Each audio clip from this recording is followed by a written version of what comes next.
सार्थ एकनाथी भागवत अध्याय 2 भाग 4. अशा गुरुसेवेने प्रल्हाद द्वंद्वातीत झाला व नारद परब्रह्माची ऐक्य पाहून निजानंदाने गात नाचत देवदानवांच्या स्थानामधून विहार करीत असतो. अशीच गुरुसेवा करीत असता अंबरीषाची गर्भव्यथा टळली.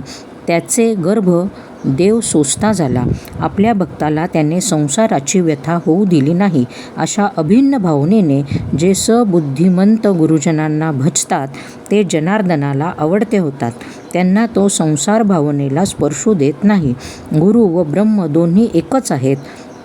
तसाच शिष्यही तदात्मक म्हणजे तत्स्वरूपच आहे.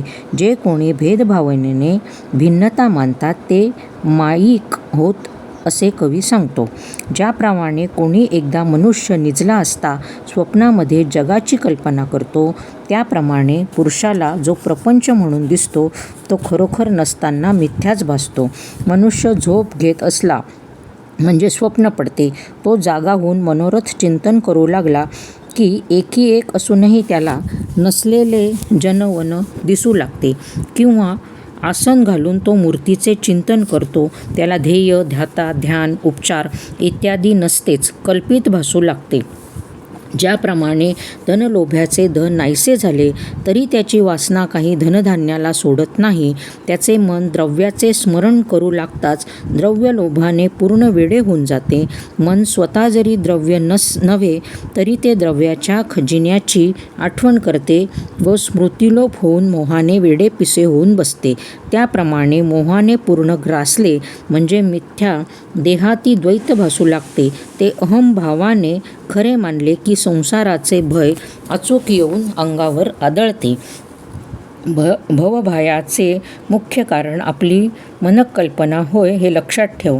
त्या मनाचा निरोध करावयाला सद्रूपचे वचन व त्याच्या ठायी दृढ निष्ठा हेच पाहिजे. हे लक्षात आणून जे कोणी ज्ञाते सच्छिप राहतात ते गुरुवाक्यावरच विश्वास ठेवून विवेक व वैराग्य यांच्या बळाने आपल्या मनाला आवरून ठेवतात. राजा ते औरावयाची हातोटी कशी असते तो प्रकार तुला थोडक्यात सांगतो. सद्गुरुवाक्य हे आत्मबोधाने मनाला सावध करीत असते. सद्गुरूवर व त्याच्या वचनावर दृढ निष्ठा ठेवल्याने चंचलपणाने विषयचिंतन करीत असता मन जे पाहते ते ब्रह्मार्पणच होत जाते. विषयाचा स्वार्थ धरून मनाने जो पदार्थ घ्यावा तो सारा परमार्थरूपच होतो. असे गुरुकृपेच्या अनुग्रहाचे सामर्थ्य आहे. जमिनीच्या भयाने तो पळू लागेल. त्याला तो इकडे जिकडे जाईल तिकडेच जमीनच भेटते. असे झाले म्हणजे येणे आणि जाणे आपोआप बंद पडते व एकाच ठिकाणी तो थांबतो. त्याप्रमाणे मनाला एक वर्म दाखवून द्यावे. ते हेच की ते जे पाहिल ते ब्रह्मच आहे. असे केले म्हणजे तो जे कर्म करावयाला लागेल तेथे पुरुषोत्तम सहज प्रकट होईल. अशा प्रकारे गुरुपदेशाच्या अनुभवाच्या प्रभावाने इंद्रियवृत्तीच्या उसळ्या नाहीशा होतात व ब्रह्मरूप अधिष्ठानाशी ऐक्य होऊन बाह्य प्रवृत्तीला अखंड कुलूप ठोकल्याप्रमाणे होते. अशा रीतीने बाह्यकर्माचे नियमन केले असता मनाचा द्वैत भ्रम मोडतो आणि बाहेरसुद्धा परब्रह्मरूप चिदाकाश सर्वत्र भरून राहते. अशा प्रकारच्या भजनाने मनाचा निरोध केला असता त्या भक्तांना कल्पांत काळाचेही भय राहत नाही. ते निर्भय होऊन खुशाल फिरत असतात. पण ही अगाध निष्ठा भोळ्या बाबड्यांना पूर्णपणे साधत नाही. याकरता दुसरे एक सोपे साधन सांगतो ते ऐक. भोळे भाविक लोक तरावयाला मुख्य कारण चित्तशुद्धीच आहे. हरीचे जन्म, कर्म आणि गुण अत्यादराने श्रवण करावे. चुकलेला पुत्र सापडल्याची वार्ता आई जितक्या उत्कंठेने ऐकते तितक्याच उत्कंठेने जीवाचे सार्थक करणारी हरिकथा श्रवण करावी. हरीची जन्मकर्मे व गुण अनंत आहेत. ते सारे ऐकावयास कसे मिळतील असे म्हणाल तर सांगतो की लोकप्रसिद्ध जे पुराण असेल तेवढे तरी पूर्ण श्रद्धेने ऐकावे. पुराणामध्ये पुष्कळ देव सांगितलेले आहेत. तेही सारे ज्याच्या चरणाला लागतात. वेदांनी व पुराणांनीही ज्याला वंदन केले आहे तो चक्रपाणी असा श्रीकृष्णच एक समर्थ म्हणजे श्रेष्ठ आहे. त्याचे अत्यंत अद्भुत असे जे जे जन्म व परमार्थयुक्त जी कर्मे भगवंताने आपल्याच मुखाने सांगितली आहेत ती ज्ञानप्राप्ती करता श्रवण करावी. परंतु जे जे पुराण श्रवण केले व त्याचे मनन केल्याशिवाय ते व्यर्थ होते. याकरिता श्रवण केलेल्या नीट मनन करत असावे. मोल देऊन जी गाय घ्यावी तिचे दुभते आपण खाल्ले तर विषयभोग होतो, पण तीच दान देऊन टाकली तर ती परमात्मृताचे दुभते म्हणजे मोक्ष देते. तद्वत जे श्रवण करावे ते मनानेच परमपावन होते. तीच त्याची म्हणजे श्रवणाची अपेक्षा केली तर परिणामी ते निष्फळ होते. हरीचे नाम कानात पडले असता कित्येकांच्या ते मुखामधून बाहेर पडते तर कित्येकांच्या कानातले त्या कानातून निघून जाते. परंतु हरीचे नाम कानावर पडताच ते ज्याच्या अंतःकरणात शिरते त्याचे सारे पाप धुतले जाऊन तो हरीच्या चरणी लिगटून जातो. याप्रमाणे सदा सर्व काल श्रवणाच्या ठिकाणी मननयुक्त श्रद्धा ठेवली म्हणजे विकल्पाची कधीही बाधा न होता चित्तवृत्ती आपोआप शुद्ध होते. श्रवणाच्या ठिकाणी मननयुक्त श्रद्धा ठेवली म्हणजे विकल्पाची कधीही बाधा न होता चित्तवृत्ती आपोआप सिद्ध होते. या प्रकारे मननयुक्त श्रवण केले असता पूर्णानंद उचंबळू लागतो आणि त्याच आनंदाच्या भरात तो हरिकीर्तन करू लागतो. ज्ञानमुद्रा पदबंधयुक्त हरीची अगाध चरित्रे कीर्तनामध्ये गाऊन त्यांचे ते विवेचन करू लागले म्हणजे परमानंद ओसंडू लागतो. ज्याला जन्म नाही त्याच्या जन्माचे वर्णन करतात, ज्याला कर्म नाही त्याचे कर्म म्हणजे लीला गातात व ज्याला नाम नाही त्याच्या नामाचे सकीर्तन करून प्रेमभराने डुलत असतात. स्वहित साधण्यासाठी लौकिकाची लाज सोडून देऊन आवडीने अत्यंत निर्लज्ज होऊन निःशंकपणाने नाचत असतात. कीर्तनाच्या योगाने दोषांचे निर्दलन होते. जप तप निराश होऊन जातात. यमलोक ओस पडतो व तीर्थाची आशा निष्फळ होते. यमनियमांना उपवास पडतात. योगाभ्यास मरावयाला टेकतो. कीर्तनाचा गजर होऊ लागला की श्रीकृष्ण परमात्मा नाममात्रे करूनच सर्व दोष नाहीसे करतो. कीर्तनाचा घडघडाट सुरू झाला की जिकडे तिकडे आनंदच दुमदमून राहतो. श्री विष्णू आनंदाने डुलायला लागतो व त्या आनंदाच्या भरात शंकर व तांडवनृत्य करू लागतो. याप्रमाणे हरिकीर्तन हे मनाला अत्यंत समाधान देणारे आहे. हा भक्तीचा राजमार्ग आहे. या मार्गामध्ये स्वतः चक्रपाणी संरक्षण करीत असतो. तो चक्र घेऊन त्याला म्हणतो की भक्ताच्या ठिकाणी तुझे काम काय? मला तर जगामध्ये शत्रूच नाही, पण भक्तांचा द्वेष करणारा असतो त्याचा मी आपल्या शस्त्राने नाश करतो. चक्राने अभिमानाचा चेंदा करतो. गदा ही मोहममतेला छेदून टाकते. शंखाने आत्मबोधाला जागृत करते आणि कमलाचे सदा सर्वकार आपल्या भक्तांची पूजा करतो. चक्रपाणीच जेथे संरक्षण करणारा असतो तेथे भवभयाची कथा वार्ताही उरत नाही. श्रीहरी स्वतः कीर्तिवंताचे संरक्षण करीत असतो. ज्यांना कथाश्रवण करवत नसेल किंवा हरीचे कीर्तन करता येत नसेल त्यांनी राम कृष्ण गोविंद असे नामस्मरण करावे. अच्युत या नामाची ख्यातीच अशी आहे की ते गर्जिले असता कल्पना तीही च्युती म्हणजे अधोगती होऊ देत नाही. त्या नामाचे जे निरंतर स्मरण करतात ते खरोखर अच्युताचेच अवतार होत. ज्यांची वाणी रामकृष्णादी नामांचा अखंड जप करते, गर्जना करते, त्यांच्या पायांची तीर्थे लोटांगणी येतात व मोठमोठे देवही स्वतः येऊन चरणी लागतात. नामाचे तेजच काही विलक्षण आहे. ते घेणाराही पायधळ यमसुद्धा मस्तकावर धारण करतो. नामाजवळ चतुर्भुज श्रीकृष्ण सदा सर्व काळ तिष्ठत असतो.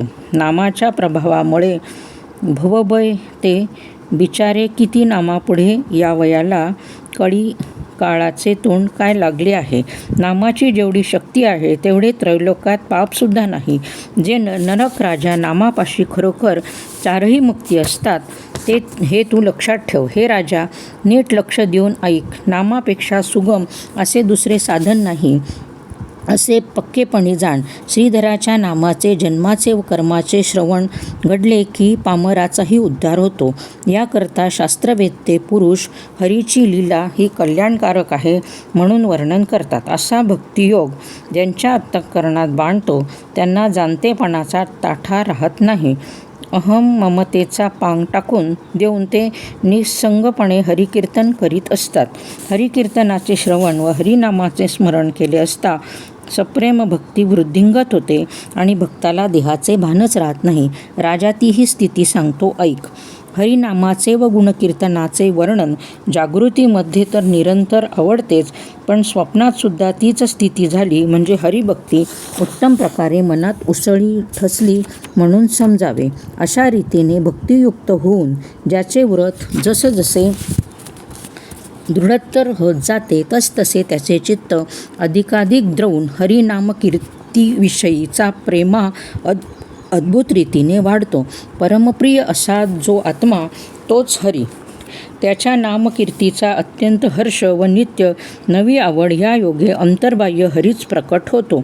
एखाद्या संकटामध्ये मायलाकांची ताटाटूट व्हावी आणि पुष्कळ काळ लोटल्यावर अकस्मात गाठ पडावी त्यावेळी तो मुलगा हंबरडा फोडून आईला मिठी घालतो आणि हुंदके देऊन ओक्साबोक्शी रडू लागतो. त्याप्रमाणे भक्तीच्या पेठेत जेव्हा जीवाची व शिवाची भेट होते आणि आत्मसाक्षात्काराने मिठी पडते तेव्हा त्या संधीत अनिवार्य रडे कोसळते. परमात्म्याला आलिंगन दिले जाते. त्या योगे अनिवार्य हुंदके येऊ लागतात व प्रेमाने परिपूर्ण झाल्यामुळे रोमांचित होऊन मोठ्या मोठ्याने उसासे टाकून तो रुदन करू लागतो. लगेच खदसदा हसतो व म्हणतो की अहो मी त्या माझ्यामध्येच आहे, चुकलो भेटलो असे म्हणणे हे आपलेच वेडेपण असे मनात आणून तो हसावयालाच लागतो. मी तर अखंडितपणाने स्वतः सर्वत्र भरलो आहे. पूर्ण अभेदामुळे मी अनादी आहे तसाच आहे. याप्रमाणे मी अव्यय असता जन्मलो व मेलो असे म्हणत होतो याची आठवण करून मान डोलावून तो हसूच लागतो. दोऱ्याला साप समजून घाबऱ्या पळताना अडखळतो व पडतो. तोच त्या दोराला ओळखून आपणच हसू लागतो. तद्वत संसार हा मिथ्या असून देहभाव समूळ खोटा आहे. असे असता मला नसती ममता व अहंभाव होतो की हो म्हणून हसतो. धन्य ते गुरुवाक्य, तेच मला तारक झाले. देहात असून मी विदेही बनलो. माझे चारी देह मिथ्या की हो झाले. अशा अनुभवद्वाराने गर्जना करू लागलो. तो म्हणतो, धन्य धन्य जी भगवभक्ती जिने चारी मुक्तीही मिथ्या करून सोडल्या. परमात्मा तो मीच ही निश्चित आहे. अशा उल्हासाच्या गजराने त्रिभुवनही दणाणून सोडतो. धन्य ते भगवंताचे नाम, त्या नामाने मला नित्य निष्काम करून सोडले. भवभ्रम समूळ मिथ्या ठरला याप्रमाणे मोठमोठ्या गर्जना करून हाक फोडतो. आता त्रिभुवनामध्ये दुसरे काहीच नाही. जे जे दिसते ते मीच मी, तो एकी एक मीच आहे असे बोलून मोठमोठ्याने हाक फोडतो. ज्या योगे दुर्धर असा भवबंध नाहीसा होऊन गेला त्या सद्गुरूच्या स्तवनामध्ये आपली अलौकिक वाणी गर्जवितो. अहो हा संसार मिथ्या झाला. जन्ममरणाचा अभाव झाला. कळीकाळाचा ठावच पुसून गेला असे म्हणून हाक फोडतो. अशा एकावर एक हाक अपूर्व रीतीने मारू लागतो. लगे व आत्मसुखाचे गाणे गातो आणि स्वानंदाने डोलत राहतो. जीवलगाची गोड कथा स्वतः सांगू लागले असता तृप्तीच होत नाही. त्याचप्रमाणे आत्मानुभवाने हरीला गाऊ लागले म्हणजे काही केले तरी पुरेच वाटत नाही. त्याचे गायन श्रवण करताना ज्ञानी श्रोता सुखरूप होतो. मुमुक्षूला त्याचे गाणे ऐकून प्रेमाचे भरते दाटून येते. याप्रमाणे तो गाऊ लागला असता पदोपदी ते निज सुख दाटून येते आणि हर्षपोटामध्ये मावेनासा झाला म्हणजे तो निजानंदाने अलौकिकपणे नाचू लागतो. दुजेपणाचे काम सोडून लौकिकाची लाच टाकून देऊन तो अहंभावाशिवाय सहज आनंदाने मोठ्या गमतीने नाचतो. तो विकत घेऊन दारू पितो. तो सुद्धा दारूच्या गुंगीत गातो आणि नाचतो. मग ज्याने ब्रह्मानंद रस सेवन केला तो कह्यात कसा राहणार? यासाठी ब्रह्मानंदाच्या उन्मादात लौकिक सोडून तो स्वतः गात व नाचत असतो. लोक त्याला वेडा म्हणतात. हे बोधाने वर्म पंडितांना सहसा कळत नाही. राजा त्याला एक भगवंता वाचून दुसरा लोकाचार दिसतच नाही. त्याच्या निधबोधाची कथा सांगतो ऐक. स्वानंदाच्या बोधाने आणि ब्रह्मोन्मादाच्या परमानंदाने तो जो पाहू लागतो तो त्याला ते चराचर पूर्णानंदाने भरलेले आणि स्वानंदाने दुमदुमलेलेच दिसते. पृथ्वी, आप, तेज, वायू, आकाश ही सर्व त्याला साक्षात हरिस्वरूपच दिसू लागतात. भूतांच्या किंवा महाभूतांच्या प्रतिभेचे भिन्न भिन्न कोम त्याला सारे अभिन्न एकरूपच भासू लागतात.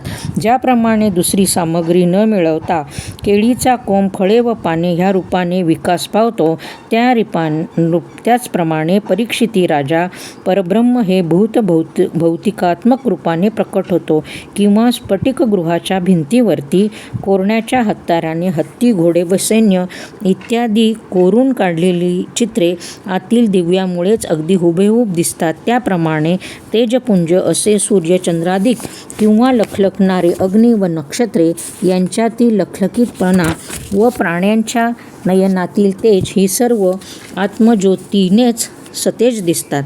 जाळण्याच्या दारूचे पदार्थ युक्तीने मिश्रित केले म्हणजे अग्नी हा फुलासारखा दिसू लागतो. त्याप्रमाणे परब्रह्म हे आपल्या लीलेने सूर्यचंद्राकार होऊन नाना तत्वाने भासते. पृथ्वी स्वतः सिद्ध गंधरूप आहे, पण तो सुगंध, कस्तुरी इत्यादी पदार्थांमध्येच प्रकट होतो.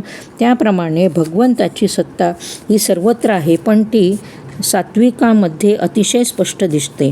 म्हणून सात्विकाच्या ठिकाणी जे सत्व असते ते भगवतत्व आहे असे समज. सतत्वस्थ वृत्तीच्या लोकांना सत्वामुळेच महत्त्व, हरिरूपाने मान्यत्व प्राप्त होते. पृथ्वीभोवती जलाचे आवरण आहे, त्याला चतुस्समुद्र असे म्हणतात. त्याचप्रमाणे दशदिशांमध्ये असलेले देवाचेच अंग दिशा ह्या नावाने बोलले जाते. पूर्व, पश्चिम इत्यादी जे प्रकार आहेत ते दशदिशांचेच भाग होत. ते देवाचेच अंग, त्या रूपाचे श्रीरंगच मूर्तिमंत भासतो. गवत, दुर्वा, दर्भ, झाडे ही पाहून हेही श्रीहरीचेच केस आहेत असे तो म्हणतो. आपल्या अंगामध्ये सर्वत्र समहरिरूप असतानाही न ओळखणाऱ्याला हे सर्व विषमच दिसते. आपली बोटे मोजू लागली म्हणजे ज्याप्रमाणे ती वेगळी वेगळी आहेत असे वाटते, पण ती मूळची सारी आपल्या एका अंगालाच अखंड चिकटून राहिलेली असतात. त्याप्रमाणे वन, वेली, दर्भ, अरण्य इत्यादी पाहून ते सर्व हरीचेच स्वरूप आहेत असे म्हणतो. हे सारे ऐक्यवाक्याचेच पाहतो, त्याला त्यात निराळा अंश दिसतच नाही. दुर्वा काय, झाडे झुडपे काय किंवा रानवेली काय, ती अनंत कोटी केसांची पंक्ती हरीच्या अंगावर वाढलेली आहे आणि तिला त्या श्रीहरीच्याच स्वरूपाने शोभा आली आहे असे तो म्हणतो. वडाच्या पारंब्या ज्याप्रमाणे लोंबत सुटून निरनिराळ्या वाढतात, तरी त्या वडाच्याच झाडाच्या असतात. त्या वटत्वाला मुकल्या असे म्हणता येत नाही. त्याप्रमाणे चैतन्यापासून हे नद्यांच्या रूपाने अनेक ओठ निघालेले आहेत. त्यातही ओतप्रोत चैतन्यच भरलेले आहे आणि त्या छिद्रपानेच निरंतर वाहत आहेत. किंवा चंद्रबिंबातील अमृत जसे बिंबात बिंबरूपच होऊन जाते, त्याप्रमाणे भगवंतामध्ये संसार भासतो व ते भजन विश्वामध्ये भगवद्रूपच होतो. अशा प्रकारे सृष्टीतील वेगवेगळे भाग पाहताना जसजसा उल्हास वाटत जातो, तसतसा यत्यावत जग देवच पूर्णपणे नटला आहे असा त्याला अनुभव येऊ लागतो. यासाठी तो सर्व प्राणीमात्रांच्या ठिकाणी असा काही लीन होऊन जातो की समुद्राच्या पाण्यामध्ये जणू काही मीठच अंशांनी मिळून गेले आहे. त्या स्थितीमध्ये तो मुंगीला पाहून तेही हरी स्वरूपच समजून वंदन करतो. हे तर काय, पण एखाद्या माशीला पाहूनसुद्धा तेही भगवंताचेच स्वरूप मानून अनन्य भावाने शरण होऊन लोटांगण घालतो. गाय असो की गाढव असो, चांडाळ असो की श्वान असो, लोकांमध्ये ज्यांना अत्यंत निंद व कनिष्ठ समजतात त्यांनाही पूर्ण भगवद्रूप मानून अनन्य भावाने लोटांगण घालतो. पाषाणसुद्धा हरिरूपच समजतो. तृणाला सुद्धा भगवत स्वरूप मानून वंदन करतो. स्थावर, जंग मादिकांना सुद्धा चैदक्य भावाने लोटांगण घालतो. हरिनामस्मरणाच्या महिम्याने एवढा लाभ कसा होतो म्हणशील तर ते राजा त्यातील सर्व मर्म ऐक. विधीपूर्वक पूजाविधान किंवा श्रवण स्मरण व कीर्तन करीत असता ज्याची सर्व काळ पूर्ण ची दैक्य भावना असते त्यालाच पूर्ण प्राप्ती साध्य होते असे तू समज. हे चक्रवर्ती जनक राजा ऐक. अशी येथे भगवत भक्ती असते तिच्यापाशी गोवत्स सैन्याचे विषय विरक्तही धावून येते. हे असो, जुळी फळे असली म्हणजे ती एकमेकात सोडू शकत नाही. त्याप्रमाणे भक्ती आणि विरक्ती ह्या एकदमच उत्पन्न होतात आणि त्यांच्या सामर्थ्यावर भक्ती हेही समत होतात. जेथे भक्ती आणि विरक्ती या सहस्थितीने नांदू लागतात तेथेच पूर्णप्राप्ती ही सदा सर्व काळ दासीसारखी राबते. याप्रमाणे भगवद्गती ही त्रिभुवनामध्ये महान समर्थ आहे आणि भक्ती विरक्तीच्या एकोप्यामुळे भक्तांच्या घरी प्राप्तीही नांदू लागते. आता भक्ती विरक्ती अनुभवप्राप्ती ह्या तिन्ही एकाच काळी अशा उत्पन्न होतात ती स्थितीही तुला विशद करून सांगतो. जशी भगवत भक्ती करावी तशी तशी विषयांमध्ये विरक्ती उत्पन्न होत जाते आणि तदनुसार अनुभव स्थितीही भक्तांना त्याच वेळी प्राप्त होते. भुकेलेल्यांना मनुष्यामध्ये षडन्नाचे ताट वाढून ठेवले असता त्याला अनेक घासांबरोबर पुष्टी तुष्टी व क्षुधानाश आपोआप लाभतात. जितका जितका घास घ्यावा तितका तितका क्षुधेचा नाश होतो आणि तितके पोट भरत येऊन सुख व समाधानानेही तितकेच वाढत जाते. पुष्टी तुष्टी व क्षुधानाश तिन्ही जशी जेवणाराला जेवणामध्ये एकदमच प्राप्त होतात त्याचप्रमाणे भगवतजनांमध्ये भक्तीचे त्रिकूट म्हणजे भक्ती विरक्ती व अनुभवप्राप्ती ही तिन्ही एकदमच उत्पन्न होतात. हे राजा, सद्भावनाने भगवत भक्ती केली असता भक्ती विरक्ती आणि भगवत प्राप्ती ही तिन्हीवरील न्यायाने एकसमयवान छेदे करून प्राप्त होतात असे तू जाण. भक्ती म्हणजे सर्व प्राणीमात्रांच्या ठायी सप्रेम भावना आणि प्राप्ती म्हणजे उपरोक्ष साक्षात्कार अर्थात भगवत रूपाची अनिवार्य स्फूर्ती होय. आता विरक्ती म्हणजे अशी की माझी स्त्री, माझा पुत्र, माझा देह इत्यादी जो ममकार व अहंकार असतो तो जिथे समूळ मिथ्या होऊन जातो राजा त्याचेच नाव विरक्ती असे तू समज. अशा प्रकारे भजनांच्या पोटी भक्ती विरक्ती आणि भगवतप्राप्ती ही त्रिपुटी एकभावनाने सद्भक्तांच्या ठिकाणी भजनदृष्टीमुळे एकाच वेळी उत्पन्न होते.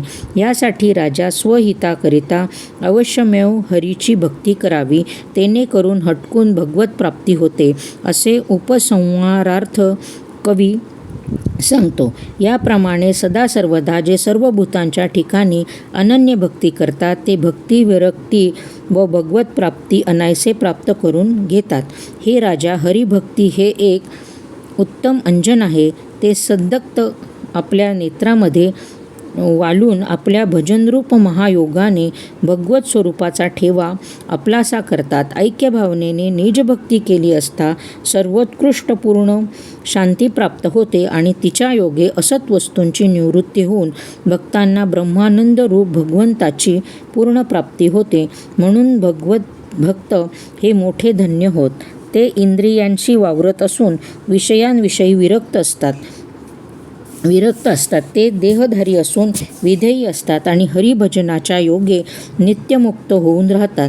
भक्त एकनिष्ठेने भगवद्गीत करीत असता तिच्या भरात ते मुक्तीचीही इच्छा करीत नाहीत तरी पण त्यांच्याशी सदा सर्वदा चारही मुक्ती दात्य करीत असतात. या भगवंताचा महिमा निरूपण आहे, त्याला उपमा नाही. एकनिष्ठेने पुरुषोत्तमाचे भजन करून ते श्रेष्ठ अशा परमात्मपदाला पोहोचले असतात. अशा प्रकारे भगवंताची श्रेष्ठ भक्ती आणि भक्तांना होणारी भगवत प्राप्ती ऐकून चक्रवर्ती जनक राजाच्या चित्ताला मोठे आश्चर्य वाटले. धन्य धन्य भगवतजन असे म्हणून आनंदाने कवीला ते लोटांगण घालू लागला. तेव्हा त्याचा कंठ भरून येऊन हुंदके अवर्तनासे झाले. सर्वांगावर रोमांच उभे राहून अश्रूंनी नेत्र भरून आले. आनंदाचा घाम फुटून अंग थरथर कापू लागले व तो क्षणभर तटस्थ होऊन राहिला व लगेच देहभानावर आला. कारण न जाणो हे महर्षी आपल्याला न विचारता निघूनही जातील असे त्याला वाटले. अशा अत्यंत काकुळतीने राजाने त्याला उघडून पाहिले. तो ऋषीमंडळी बसलेली पाहून त्याच्या मनाला अत्यंत आनंद झाला. त्या आनंदाच्या भरामध्ये तो डोलू लागला आणि म्हणाला, ज्यांना पूर्ण प्राप्ती झालेली असते ते भक्त जगामध्ये कसे कसे वागतात ती सारी लक्षणे आता यास विचारून पाहू. भक्ताला पूर्ण प्राप्ती होणे सुगम आहे हे ऐकून राजाला अतिशय संतोष झाला. म्हणून तो भक्तांच्या लक्षणांचा अनुक्रम व समूळ मर्म विचारू लागला. जनक राजा म्हणाला, महाराज, मुनिवर्य पूर्ण प्राप्ती करून घेतलेले ते भक्त असतात. ते जगामध्ये वागतात तरी कसे? ती त्यांची सारी लक्षणे माझ्या कानांवर घालून माझे कान अलंकृत करा. भक्तांची लक्षणे हे एक प्रकारचे अलंकारच आहेत. ते घालून माझे श्रवण भूषणयुक्त करा. ती सारी लक्षणे जर लक्ष ठेवून श्रवण केली तर आपणही भगवंताला प्रिय होऊ.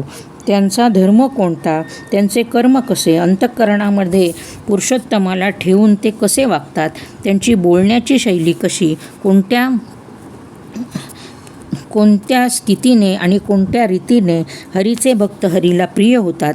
स्वामी, अशा प्रकारच्या जितक्या मालिका असतील तितक्या साऱ्या मला सांगाव्यात.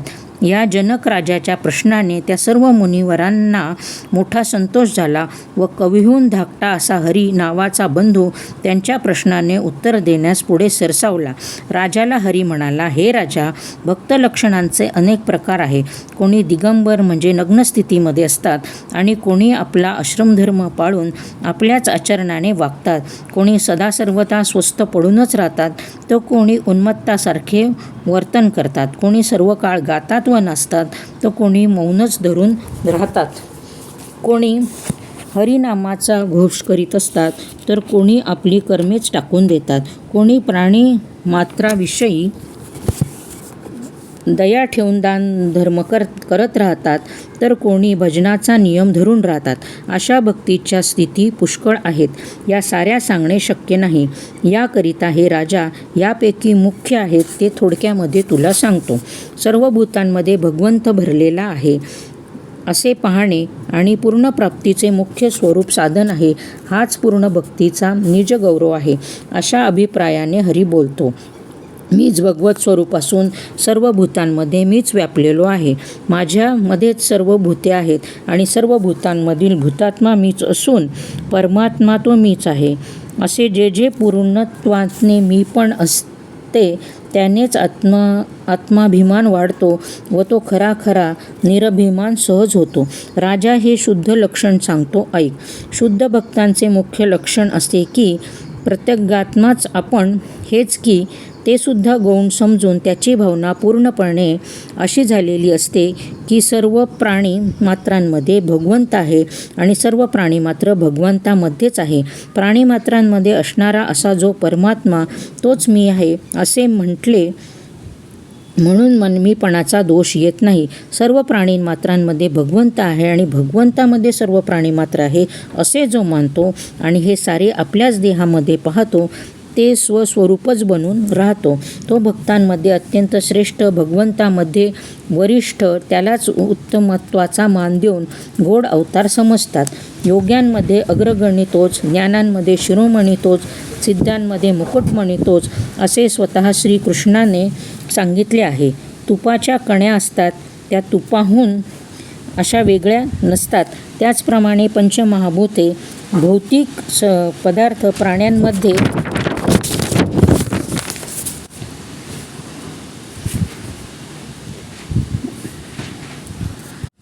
प्राण्यांचे शरीराधिक हे सर्व व्यापक परमात्म्याहून कधी भिन्न होत नाही.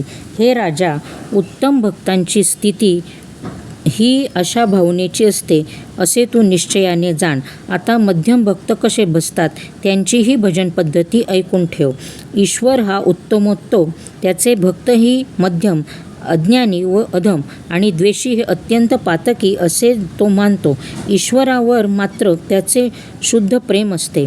भक्तांशी फक्त स्नेह असतो. अज्ञानी असतील तर त्यांच्यावरती कृपा असते आणि भूतांचा द्वेष करणारा असतो. त्याची तो निरंतर उपेक्षाच करतो. हे राजा, मध्यम भक्तांची भक्ती ती अशा रीतीने असते हे ध्यानात ठेव. आता प्राकृत भक्तांची स्थिती कशी असते तेही तुला सांगतो. पाषाणाची मूर्ती हाच देव, तेथेच त्याची सारी भक्ती. पण भक्त अथवा संत पाहून एक केसभरही देह वाकू देत नाही. अशा ठिकाणी साधारण लोकांना कोण विचारतो? त्यांना स्वप्नातसुद्धा अशी सन्मान मिळवायचा नाही. याप्रमाणे प्राकृतांचे भजन असते. अशा अज्ञान स्थितीमधील तो भक्त असतो, तोच मुख्य प्राकृत भक्त होय. त्याच्या मूर्तीचा भंग झाला म्हणजे देवाचा अंत झाला असे समजतो. अशा प्रकारे 3 प्रकारचे भजन करणारे लोक तुला सांगितले. पण उत्तम भक्तांची लक्षणे केवळ अपूर्व असतात. ती सांगावयास माझे मन अगदी उत्सुक झाले आहे. इंद्रिये विषयांचे सेवन करीत असतात तरी त्यांच्या चित्तामध्ये सुख दुःख उत्पन्न होत नाही, कारण विषय मिथ्या आहेत असे ते मानतात. तेच खरोखर उत्तम भक्त होय. मृगजलामध्ये ज्याने स्नान केले त्याचे स्नान झाले की तो कोरडाच असतो. त्याचप्रमाणे भोगांमध्येही जे अलिप्त म्हणजे अभुक्ते असतात तेच पूर्ण व उत्तमोत्तम भक्त होय. उत्तम भक्त विषय सेवन करतात असा आपल्या लोकांचा बोलावा अथवा समजून असते, पण त्यांना माहीत नसते की अशा तशा भक्तांना विषयांमध्ये विषयस्फूर्तीच नसते. त्या गणे व भोगणे दोन्ही मिथ्याच असतात. स्वप्नामधील केळे अतिशय गोड लागले होते म्हणून जागे झाल्यावर तो तेच खावयास मागू लागला तर ते हातालाही लागत नाही आणि तोंडातही जात नाही. त्याप्रमाणे विषय संगतात हरिभक्ती अलिप्तच असते. विषयभान जर इतके मिथ्या आहे तर त्यांनी त्याचे सेवन तरी का करावे? प्रारब्ध कर्म मोठे बलवत्तर असते, तेच त्याच्या विषय भोगण्यास भाग पाडते. परंतु ते एक विषय भोगता आहे ही गोष्ट त्यांच्या स्वप्नातसुद्धा येत नाही. म्हणूनच उत्तम भागवतपणा खरोखर त्यालाच बाणला.